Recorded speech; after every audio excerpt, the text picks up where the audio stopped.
G'day viewers, my name's Graham Stevenson and I'd like to invite you to come on a journey of creativity and learning and adventure through the series Colour in Your Life. There's an artist in every family throughout the world. And lots of times there's an artist deep down inside all of us as well. So grab your kids, your brothers, your sisters, your aunties, uncles and mums and dads and come and see how some of the best artists do what they do.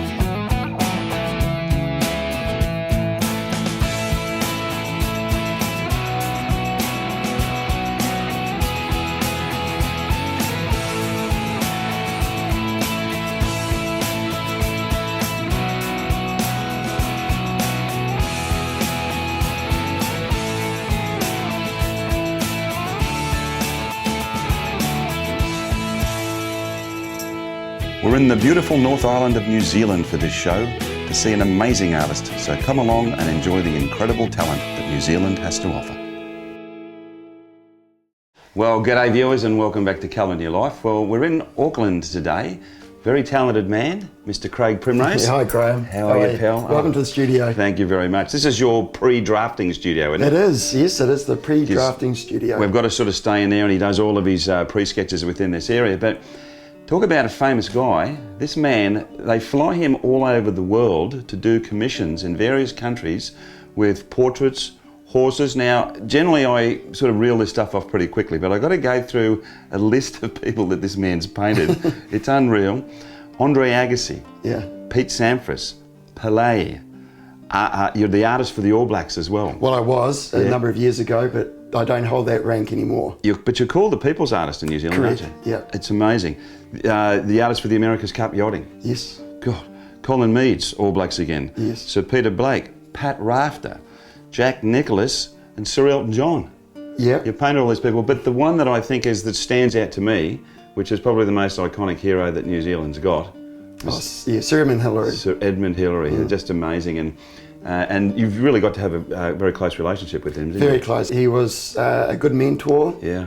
And one of those sort of guys you could sit down and have a cup of tea or a scotch. Yeah. Because he loved having a wee dram. He was one of those guys you could just chill out. Yeah, fantastic. And I learned so much from him about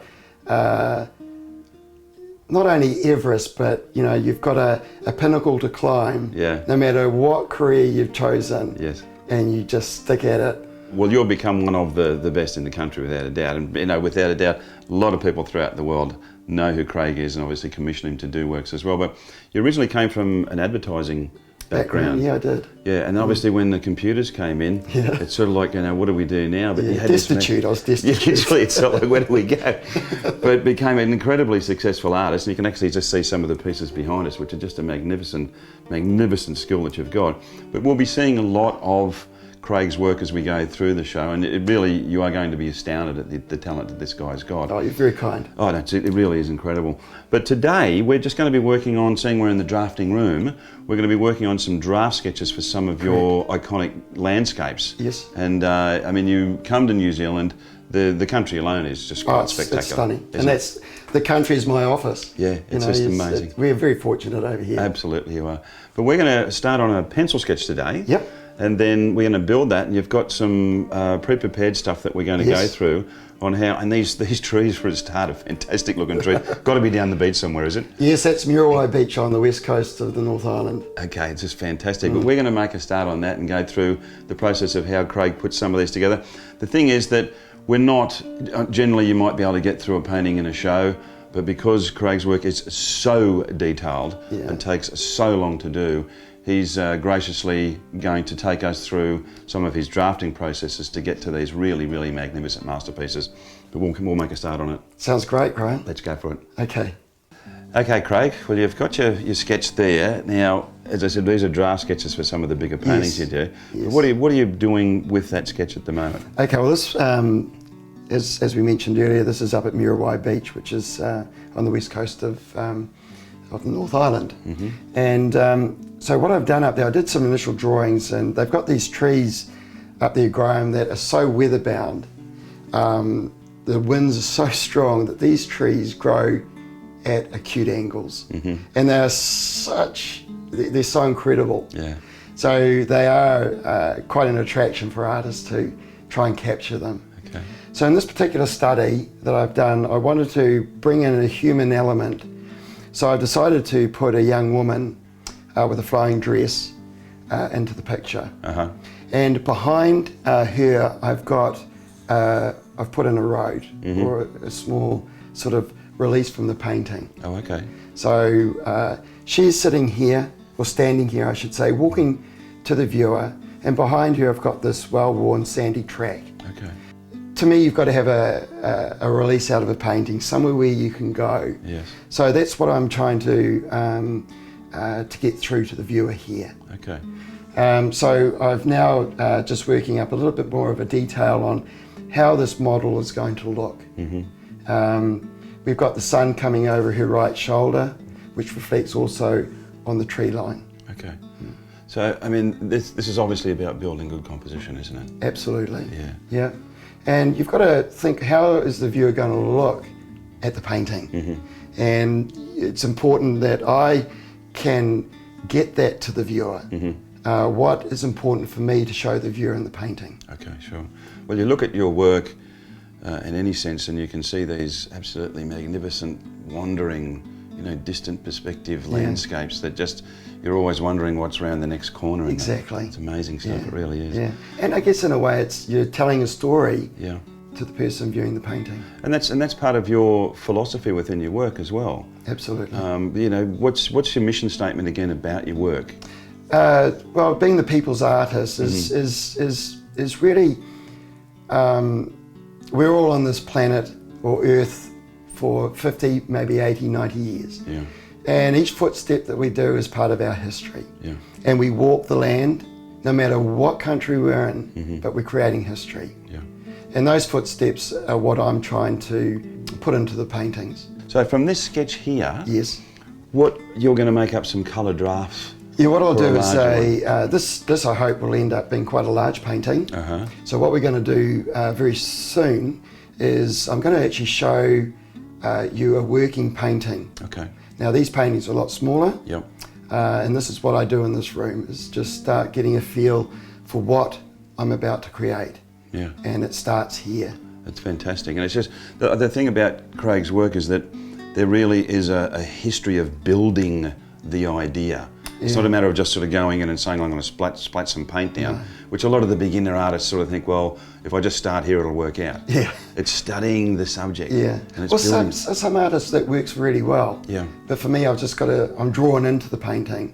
If I don't have that natural draw in, I just won't paint it. Yeah. It's just not worth no, I don't say it's not worth my time, but it's not worth putting on a wall for somebody to view it. Sure.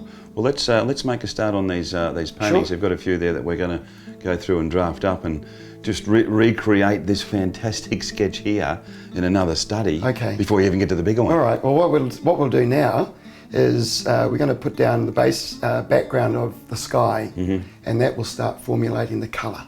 Fantastic. Let's go Okay. to it. Cool. Excellent.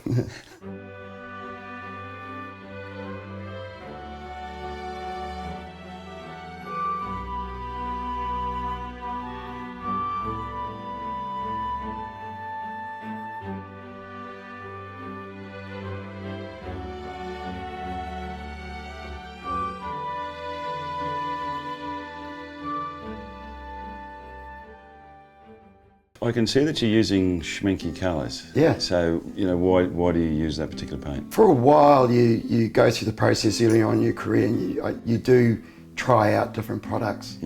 And for me, Norma, the schminker oils, I find for what I do, perfect. Okay. Nice flow on, good pigment ranges in their colours, and they last. Yeah. Now, Graham, if you wouldn't mind, could you just pass over the schminker rapid Sure, for bud. me, please? Rapid medium. So that's the first time I've seen rapid medium on. So how do you apply this with your work? Rapid gives me that, it's a great product. It means that I can thin the paint down to whatever volume I find comfortable with. Okay. And it dries incredibly quickly. It does it? It does. That's In what a I was matter saying. of, 4 or 5 hours, we're touch dry. Oh, that's fantastic. Following day, we're dry enough for me to Ready to carry go. on with the painting. Fantastic. All right, well, there you go. Thank you. Now just my trusty old little pot. So I was just looking, that pot looks like it's had a lot of Yes, something in it. There's been a lot of paintings out of this one pot, and we have to get ourselves a new pot very soon. Because it's just full. It is full. We're almost overflowing. So all I merely do is just dip the brush into the rapid. Yeah. And now I'm going to start mixing this white up with it. So I'm going to add a little bit of magenta, and such a very strong, look at the colour now. Yeah. So you really don't need a lot at all. No, you don't. No. Just a little touch. See, I'm getting this really nice. Now I'm going to add a little bit of Naples yellow. Yeah. So this already, in my eye, I'm starting to see that sea salt haziness. Okay. Yeah. But then that's such an important part about it, is it's the concept of the imagination and Yeah. how you put it together from here to there. Yeah. Yeah. It's all brain to hand. Yes.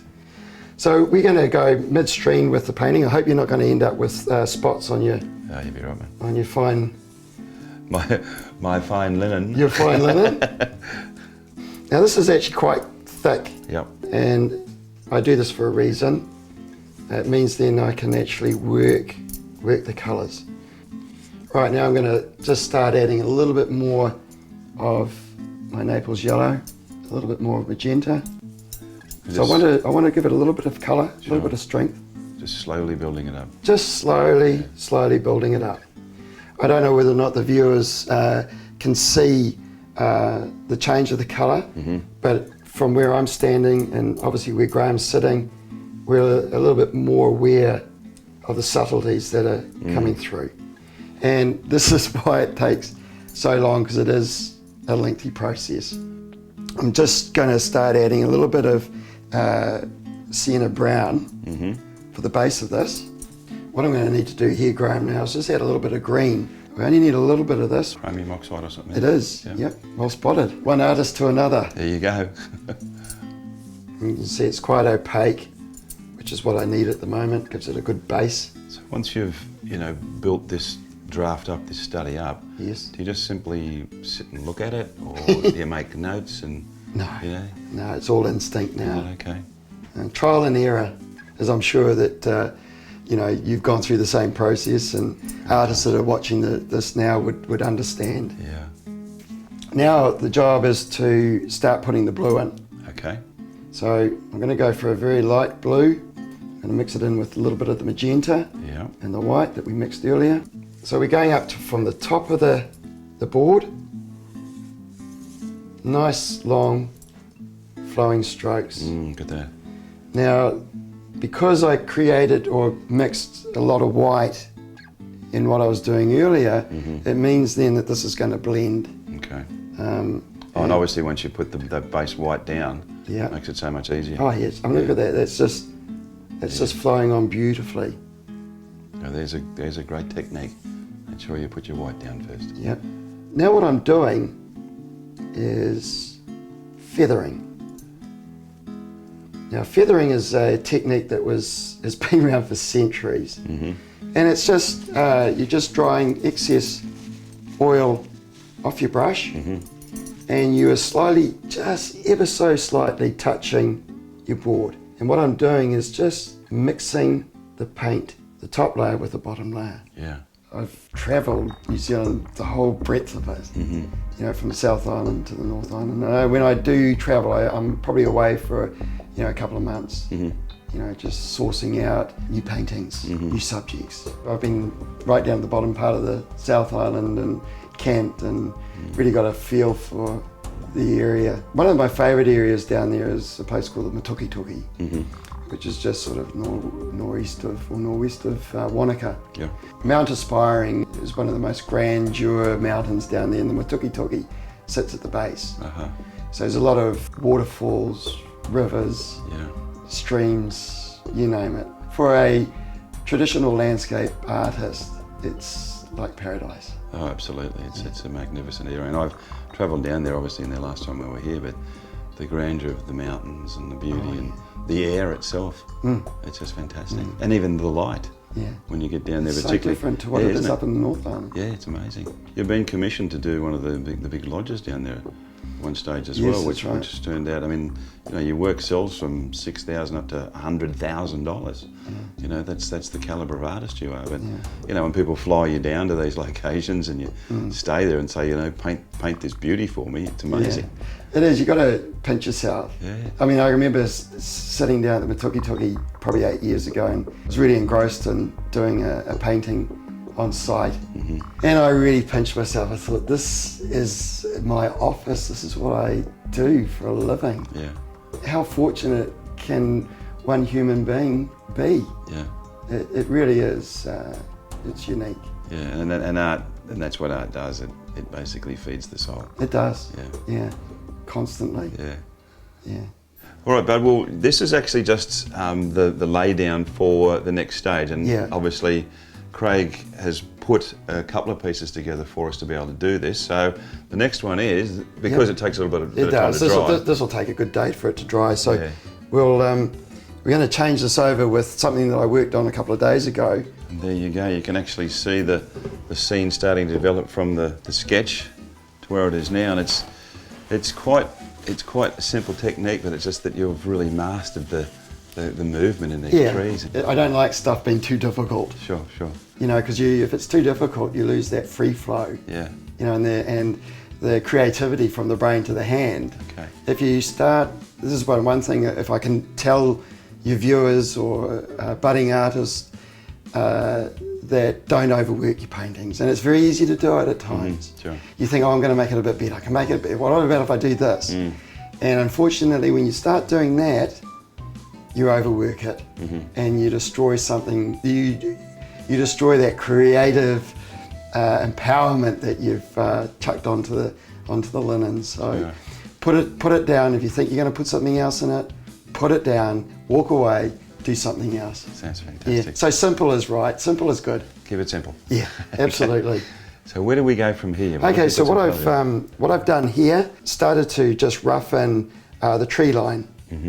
Now I've been using greens, reds, magentas, because I like to get a little bit of colour. It's just not about black and green. Trees aren't actually just brown, black and green. Sure. There's a variant of other colours that come into, and I guess artists like to do this. They like to add colour because it adds the mystique of the artist's eye. So if you can get that down onto your canvas, and people may not see it, but it's there. Sure. Yeah. Okay. What we're going to do now is get a little bit more of the darks into the tree line, and what I'd like to do is actually start introducing some of the more branches that I've got showing around this very sort of beach rugged trees. Sure. Now what I need is my third arm. Your mole stick. My mole stick. Yeah. And you've got a few of them around too. We do. These were invented hundreds and hundreds of years ago. Yeah. I always refer to them as the third arm because it lifts my hand off the painting. Yeah. So if you're perspiring, if it's hot or you're dry, you're not going to leave fingerprints onto the canvas. So what I need now here is a lovely fine tip on the end of the brush. And it's now just a matter of working. You get up close to Craig's work and it's so fine. I mean, somebody will put branches into a tree and sort of think, oh, that's enough, but you actually stick every single branch that's in that tree there. Well, pretty close to it. I don't actually go on site and count them, but pretty close. Yeah, we're close to it. Yeah. And apart from, you know, specialising in landscapes, I mean, a lot of the commissions that you do equine, a lot of the horses. Yes. Which is just fantastic. Yeah. And your basis of what you do is you love commissions. I do love commissions. To work with it's people. A challenge. Yeah, it's fantastic. But you can work with all of these different animals and people. Yeah. And create these beautiful pictures. Yeah. It's fantastic. It's a relationship that you build up. Yeah. I think it's a lot of trust comes into it, and people find that they can trust you and believe that you're a good soul and you're true to your gift. Yeah, that's the main thing. It is. Yeah. And that's what makes it special. Obviously, you refer back to your sketches a lot. I mean, how about photographs as well? Yes, do a lot of photography and even a little bit of video footage, because it gives you a sense of depth of field. Yep. But no, the sketches are a vital part of the whole process. When you take a photograph, it's good factual detail that you may require, but the painting will not look like the photograph. Sure. Because you embellish Oh, of course, yeah. Certain elements of it. Yeah. And that just comes with just practice and Yeah. and knowing. And even the way that you paint, it's quite mesmerising to the extent that, because there's so much detail actually in there, it's a very, I don't know, cathartic experience. You sort of drift away, but more like a meditation. Yeah, it is. Yeah. Oh, you get, I mean, just the joy of being able to paint Yeah. is therapeutic. I mean, it's just, I mean, you do feel at the end of the day, I'm pretty worn out. Yeah. You know, painting 9 hours a day, you know, at the end of it, you're starting to feel tired. Yeah. And earlier on, years ago, I'd be painting till 1 o'clock in the morning. I can't find I can do it anymore. Yeah. But I guess with doing this for so many years now, you know your limitations and you know where the power of the day is, that you're going to get the most out of your painting. And that's just living in your own skin, I guess. Well, I don't know about you, but I find now and then if I'm struggling with a painting, I'll pick it up and I'll look at the image through the mirror. Mm-hmm. So it gives you a complete reverse of what you're doing. Yeah, great idea. And it actually does help with balance. And you can pick out the flaws, and on that odd occasion you look at it and go, wow, I've nailed it. Yeah, that's fantastic. So that's really cool. But yeah, little bits of things like that help. I've noticed mirrors scattered around your studio and drafting office. Yeah. All right, well, we're going to let Craig finish up on this one now, but because of the beauty of television, as you can see, Craig has taken these progressive shots as we've gone so that you can see the finished product, which is obviously quite amazing. You can see the finished product on the screen now.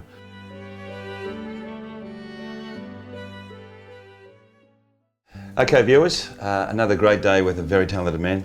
Thank you, bud. Thank you for coming all the way over to see me. It was a pleasure. Well, it just wasn't me, there's been a group of other artists. Admittedly. Yeah. Mr. Craig Primrose, without a doubt, one of the most talented people in New Zealand. I mean, an incredibly talented human Thank being. you, thank you. And we've just sort of switched from the finished process of what Craig was doing to really show you why people all over the world commission this man to do what he does. You can just see, this is a painting of Sir Edmund Hillary. Yeah. And it's actually signed as well, because you guys were good friends, weren't you? Good mates, yeah. So, as I said, mate, just absolutely fantastic. Thank you so much, Graham. It's been an absolute pleasure. Now, if people want to track you down all over the world, what is your website? CraigPrimrose.com. There you go, guys. Come in, because there's just, you'll go onto this website and you go, oh my God, it's incredible. I hope to get some of your work into our website as well, which is colorinyourlife.com.au. And also come and see us on Facebook as well. But we're having a great time in New Zealand with some amazingly talented human beings. Till we meet again, guys, remember, always make sure you put some colour in your life. We'll see you next time, guys. Bye. Bye now. Bye.